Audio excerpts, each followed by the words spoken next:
তোমরা তো হালালা তোমাদের ধর্মের মধ্যে আছে, হালালা মানে তো রেপই হয়।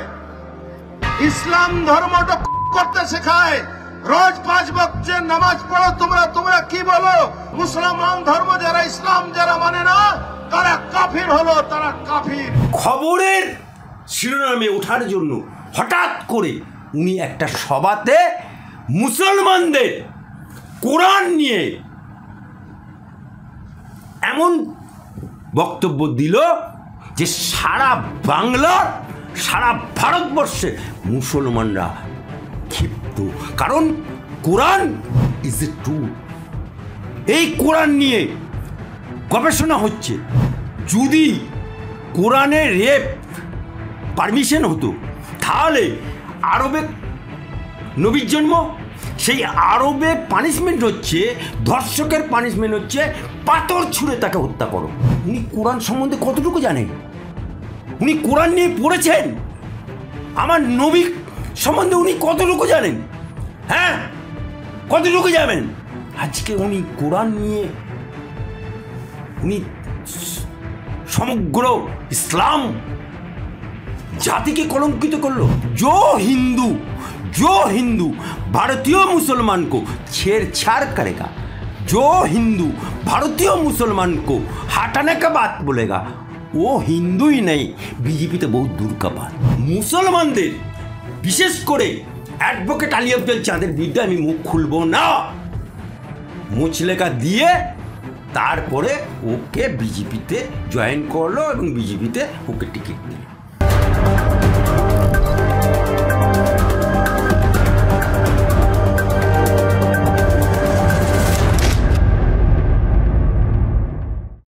সাম্প্রতিক অর্জুন সিং হচ্ছে ইসলাম ধর্মকে নিয়ে এক বিদ্রুপজনক মন্তব্য করেছেন। তিনি বলেছেন যে ইসলাম ধর্মের যে ধর্মগ্রন্থ কোরআন, সেখানে নাকি লেখা আছে রেপ করা কোনো বড় ব্যাপার না, ওটা কোনো অপরাধের মধ্যে পড়ে না। এটা নিয়ে আপনি কি বলবেন? দেখুন, অর্জুন সিং আমার বাংলার লোক না, ওর বাপ 14 পুরুষ, নন বেঙ্গলি। বাংলায় ওর কোনো জন্ম নেই, ওর বাপ 14 পুরুষের জন্ম নেই। This person is a criminal. অন্তত 70খানা ওর বিরুদ্ধে ক্রিমিনাল অ্যাক্টিভিটিতে মামলা আছে। এই লোকটি তৃণমূল ছেড়ে বিজেপিতে এসে ব্যারাকপুর লোকসভায় দাঁড়িয়ে এমপি হলো। বিজেপির দরজা খুলে ওকে এমপি করলো, বিজেপির দয়ে এমপি হলো, মেম্বার অফ পার্লামেন্ট হলো।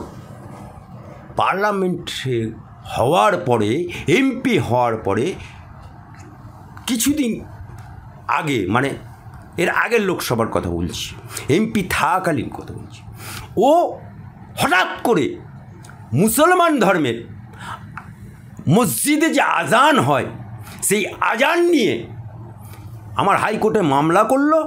এবং শুধু মামলা করলো না, প্রেস কনফারেন্স করে ইসলাম বিরুদ্ধে, আজানের বিরুদ্ধে কটূক্তি করল। তখন আমি পাল্টা কাউন্টার হিসাবে মুসলিম রাষ্ট্রীয় মঞ্চের তরফ থেকে আমি ওর বক্তব্যের বিরুদ্ধাচারণ করেছিলাম। এবং কাউন্টার হিসাবে তখন অর্জুন সিংকে যখন জিজ্ঞেস করেছিল যে আলী আফজল চাঁদ আপনার বিরোধিতা করছে, উনি এক্স বিজেপির লোকসভার ক্যান্ডিডেট 2009 সালের, তখন উনি বলেছিলেন কে আলী আফজল চাঁদ, কোন হলিদাস পাল, উনি বলেছিলেন, রেকর্ডেড।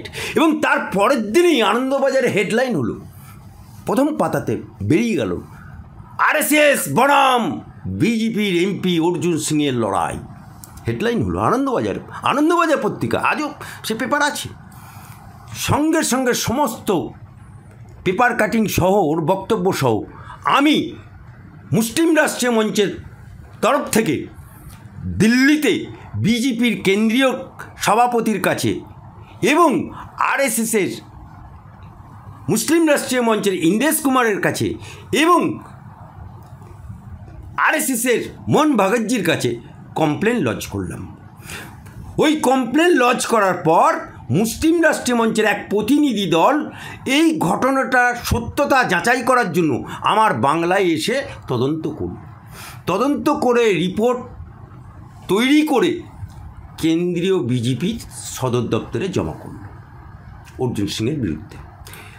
তারপরে কেন্দ্রীয় বিজেপির সিদ্ধান্তে দিলীপ ঘোষ তখন পশ্চিমবাংলার রাজ্য সভাপতি, তার কাছে মেসেজ এলো যে অর্জুন সিংকে অ্যাভয়েড করে চলো, এবং অর্জুন সিংয়ের কাছে মেসেজ এলো যে তোমার সাথে বিজেপির সম্পর্ক নেই, ঘনিষ্ঠতা থাকবে না, কারণ তুমি মুসলিম রাষ্ট্রীয় মঞ্চের নেতা অ্যাডভোকেট আলী আফজল চাঁদের বিরুদ্ধে এবং মুসলমানদের আজান নিয়ে তুমি যে কটূক্তি করেছো এটা পানিশেবল, অর্থাৎ এটা বিজেপিতে চলবে না। তখন অর্জুন সিংকে তারপর থেকেও সাংসদ, বিজেপির কোনো সভাতে ওকে ডাকা নেয়, বিজেপির কোনো মিছিলে ডাকা নয়, বিজেপির রাজ্য কমিটির মিটিংয়ে ওকে ডাকা হয় না, কোনো কিছুতে ওকে ডাকছে না, মানে ওকে বিজেপি থেকে ধরতে গেলে অলিখিত বহিষ্কার। ও তখন দেখলো আলী আফজল চাঁদ তো বহুত বড় খেলাড়ি, সাধারণ বেশে থাকে, আর ও তো তখন ও বিজেপি থেকে লাফ মারলো কাতলা মাছের মতো, যেমন তৃণমূল থেকে কাতলা মাছের মতো বিজেপিতে লাফ মেরেছিল, ঠিক আবার বিজেপি থেকে তৃণমূলে লাফ মারলো, দিয়ে মমতার পায়ে ধরে ফেললো, পায়ে ধরে ও তৃণমূলে ঢুকলো। রোজার সময় তখন এরকম মাথায় টুপি দিয়ে ছবি আছে, প্রমাণ আছে, আল্লাহ হমিন আল্লাহ আকবার, যেমন মমতা ব্যানার্জি করে রেড রোডে নামাজে, ও তখন মাথায় টুপি দিয়ে পাক্কা মুসলমান হয়ে গেল, একেবারে ইমানদার মুসলমান, ডায়ে মুসলমান, বাঁয়ে মুসলমান, পেছনে মুসলমান, অর্জুন সিং মুসলমানদের একেবারে মসিয়া চলছে। তারপরে 2019 সালে লোকসভা নির্বাচনে মমতা ব্যানার্জি প্রার্থী ঘোষণা করছে সভা করে, উনি মঞ্চ আলো করে বসে আছে, তৃণমূলের সভাতে মমতা ব্যানার্জি ভাষণ দিচ্ছে, ভাষণ দেওয়ার পর 19 সালের প্রার্থী ঘোষণা করতে অর্জুন সিং বসে আছে ওই মঞ্চে চেয়ার আলো করে। যখন ব্যারাকপুরে অর্জুন সিংয়ের নাম ঘোষণা করলো না, সেখানে অন্য প্রার্থীর নাম ঘোষণা হলো, অর্জুন সিং তলাং করে ওই মঞ্চ থেকে লাফ মেরে একেবারে তফাং করে লাফ মেরে, দেখ ছবি আছে আজ, গাড়িতে উঠে সোজা বিমানবন্দর, সেখানে থেকে দিল্লি এবং বর্তমানে যিনি স্বরাষ্ট্রমন্ত্রী অমিত শাহজির পায়ে ধরে এবং লিখিত মোচলেখা দিয়ে যে আমি ব্যারাকপুর লোকসভাতে জিতব, যদি জিততে না পারি ওর বাপের নাম দিয়েছে, আমি ওর পয়দাসি বেটাই না, আমি জিতে দেখাবো, মোচলেখা দিল। আর মুসলমানদের বিশেষ করে অ্যাডভোকেট আলী আফজল চাঁদের বিরুদ্ধে আমি মুখ খুলব না, মোচলেখা দিয়ে তারপরে ওকে বিজেপিতে জয়েন করলো এবং বিজেপিতে ওকে টিকিট দিল। কিন্তু ব্যারাকপুরের মানুষ, ব্যারাকপুরের সনাতনীরা, ব্যারাকপুরের হিন্দুরা, ব্যারাকপুরের মুসলমানরা ওকে বহিষ্কার করল, ওর ওয়াদা পানি ঢেলে দিল, ও জিততে পারলো না, ও সাংসদ হলো না, উল্টে ও ভোটে দাঁড়িয়ে একটা চ্যাংড়া নেতা, তৃণমূলের চ্যাংড়া নেতা, পাতি নেতা, সে ওকে আঙুল তুলে চোখ রাঙিয়ে কথা বলল, অর্থাৎ দাবাং নেতা হয়ে গেল চুয়া। এখন বাজারে বিজেপিতে শুভেন্দু, তারপরে রাজ্য সভাপতি ইত্যাদি নাম, রুদ্রনীল, সব নাম ফাটছে, ওর তো নাম বাজারে কেউ নিচ্ছে না। তাই খবরের শিরোনামে ওঠার জন্য হঠাৎ করে উনি একটা সভাতে মুসলমানদের কোরআন নিয়ে এমন বক্তব্য দিল যে সারা বাংলার, সারা ভারতবর্ষে মুসলমানরা ক্ষিপ্ত। কারণ কোরআন ইজ এ ট্রু, এই কোরআন নিয়ে গবেষণা হচ্ছে। আচ্ছা বলুন তো, যদি কোরআনে রেপ পারমিশন হতো তাহলে আরবে নবীর জন্ম, সেই আরবে পানিশমেন্ট হচ্ছে, ধর্ষকের পানিশমেন্ট হচ্ছে পাথর ছুঁড়ে তাকে হত্যা করো। তাহলে দিস ইজ দ্য আইন। আমাদের দেশে তো তবু তার জেল, জরিমানা ইত্যাদি বহুদিন কেস চলে, তাকে মারে না যতদিন না কোর্ট তাকে রায় দিচ্ছে। কোর্টের রায় হলে তবে, কিন্তু তার ততদিন তো সে বেঁচে থাকে। আর ওখানে ধর্ষণ করলেই, ধরা পড়লেই সঙ্গে সঙ্গে তাকে পাথর ছুঁড়ে। উনি কোরআন সম্বন্ধে কতটুকু জানেন? উনি কোরআন নিয়ে পড়েছেন? আমার নবী সম্বন্ধে উনি কতটুকু জানেন? হ্যাঁ, কতটুকু জানেন? আজকে উনি কোরআন নিয়ে উনি সমগ্র ইসলাম জাতিকে কলঙ্কিত করলো। আপনি বলুন তো, নরেন্দ্র মোদী সবকা সাথ, সবকা বিকাশ, সবকা বিশ্বাসের ওপর চলে স্লোগান। সেই স্লোগান আজকে আপনি আমাকে পশ্চিমবাংলা সহ ভারতবর্ষে দেখাতে পারবেন যে কেন্দ্রীয় প্রকল্প মোদিজির গ্রামীণ সড়ক যোজনা শুধুমাত্র হিন্দু পাড়ায় হয়েছে, মুসলমান পাড়ায় হয়নি? দেখাতে পারবেন? নো। আপনি প্রধানমন্ত্রী আবাস যোজনা শুধুমাত্র হিন্দু পাড়ায় হয়েছে, মুসলমান পাড়ায় হয়নি? দেখাতে পারবেন? কোভিড তখন শুধুমাত্র হিন্দুদের ইঞ্জেকশন দিয়েছে টিকা, মুসলমানরা মুরুগ্গা। করতে পারতো তো, করেনি। তাহলে সবারই দিয়েছে। তাহলে সবকা সাথ, সবকা বিকাশ, সবকা বিশ্বাসের উপর চলছে। এই কদিন আগে দিল্লিতে ভোট হলো, 15% মুসলমান ভোট। সেই 15% মুসলমান, গদগদ বিধানসভা, মুসলমান ছাড়া অন্য কোনো ভোটার নেই, সেই বিধানসভাতেও বিজেপি জিতছে, মুসলিমরা সে বঞ্চিত হলো। আজকে বিজেপি হচ্ছে আরএসএসের পলিটিক্যাল সংগঠন, উইংস, শাখা সংগঠন।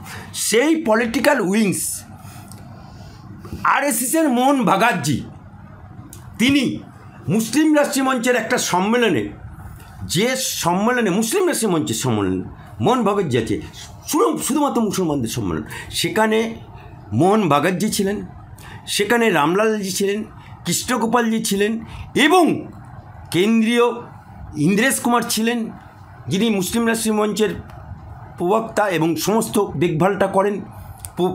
সেই ইন্দ্রেশ কুমার ছিলেন এবং কেন্দ্রীয় মুসলিম রাষ্ট্রীয় মঞ্চের ন্যাশনাল প্রেসিডেন্ট মোহাম্মদ আফজলজি ছিলেন, সাইদ আক্তার ছিলেন, শালিনীজি ছিলেন, আমি ছিলাম। সেখানে আমাদের সামনে সারা ভারতবর্ষের মিডিয়া, এনআই থেকে আরম্ভ করে সব মিডিয়া শুনেছে, বিরাট হইচই হয়েছে, হেডলাইন হয়েছে সমস্ত কাগজে, অল ওভার ন্যাশনাল। তিনি কি বলেছিলেন? जो हिंदू भारतीय मुसलमान को छेड़छाड़ करेगा, जो हिंदू भारतीय मुसलमान को हटाने का बात बोलेगा, वो हिंदू ही नहीं, बीजेपी तो बहुत दूर का बात। তাহলে মোহন ভগতের উপরে নেতা, ও নরেন্দ্র মোদীর উপরে নেতা, ও কোরআন নিয়ে বলতে পারে? এ সাহস পেলা কোত্থেকে? এ সাহস পায় কোত্থেকে? অর্জুন সিং, তোমার খাটিয়া খাড়া করে দেবার জন্য আমি অ্যাডভোকেট আলী আফজল চাঁদ মুসলিম রাষ্ট্রীয় মঞ্চে ক্ষেত্রীয় সংযোজক বলছি, বিজেপি থেকে একবার লাত খেয়ে চলে গেছো, আবার তুমি বড়িয়া বিস্তার বাঁধো, বড়িয়া বিস্তার বাঁধার জন্য তৈরি হও। বিজেপির জঞ্জাল আমরা থাকতে দেবো না। স্যার, এই ঘটনায় কি অর্জুন সিং ক্ষমা চাইবে? সেটা ওর ব্যাপার, ক্ষমা চাইবে কি পায়ে ধরবে কি কি করবে সেটা ওর ব্যাপার। তবে মাফি নেই চলেগা, একবার মাফি হয়, একবার বিজেপি ক্ষমা করেছে, দুবারা ক্ষমা চাইলে ক্ষমা চাইবে না। কারণ অর্জুন সিং তখন এমপি থাকাকালীন ওকে এক ঘরে করেছে, আজকে অর্জুন সিং একটা পঞ্চায়েতেরও মেম্বার না, একটা বুথেরও সভাপতি না, ও বিজেপির এখন কেউ না, ও লাত কর, বিজেপির এখন জঞ্জাল, ওই জঞ্জাল হাটাও, বিজেপি বাঁচাও।